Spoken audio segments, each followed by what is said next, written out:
સુરતના આકાશમાં વિદેશી પતંગોની ઉડાન. આશરે 25 જેટલા વિદેશી સહિત આશરે 94 પતંગબાજો દ્વારા પતંગના કરતબ બતાડવામાં આવ્યા.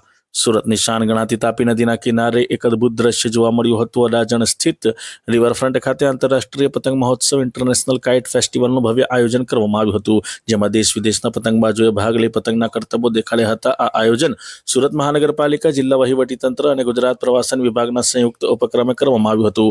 રાજ્ય સરકારના પ્રવાસન વિભાગ દ્વારા ગુજરાતની સંસ્કૃતિ અને ઉત્તરાયણના પર્વને વૈશ્વિક ફલક પર લઈ જવાના પ્રયાસ રૂપે સુરતમાં ભવ્ય પ્લેટફોર્મ પૂરું પાડવામાં આવ્યું છે. શુભારંભ પ્રસંગે અનેક મહાનુભાવો અને રમતવીરોએ હાજરી આપી હતી. આ પ્રસંગે સુરતના મહેમાન બનવા માટે દેશ અને દુનિયાના ખૂણે ખૂણેથી પતંગબાજો ઉમટી પડ્યા હતા. કુલ આશરે 94 જેટલા પતંગબાજો આ મહોત્સવમાં તેઓએ ભાગ લીધો હતો, જેમાં ખાસ કરીને 25 જેટલા વિદેશી પતંગબાજોએ આકર્ષણ જમાવ્યું હતું.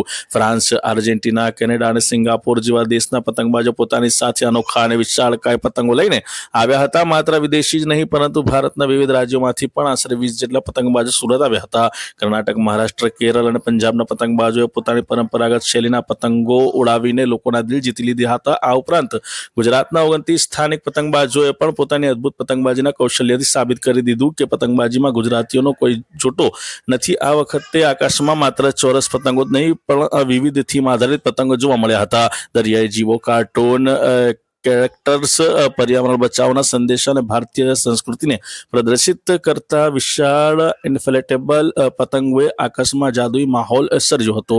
કેટલાક પતંગો તો 30 થી 50 ફૂટ જેટલા વિશાળ પણ જોવા મળ્યા હતા.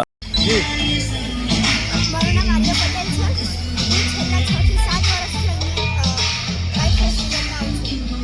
હું રંગોલી બનાવું છું અને આજે દર વર્ષ કરતાં સૌથી વધારે આજે નવું છે. બહુ જ મજા આવે છે. બધા બહુ બધા પતંગ ચગે છે. પછી ગુજરાત ટુરિઝમ એ લોકો આપણી માટે લંચ બી પ્રોવાઈડ કરે છે. Okay ma'am. મેમ, તમે કેટલા વખતથી આ પતંગ કાઇટ ફેસ્ટિવલમાં આવો છો? 6 થી 7 વર્ષથી આવું છું આ કાઇટ. અચ્છા, તમારા ફેમિલી સાથે બધા આવો છો તમે? આ full family. Okay, thank you.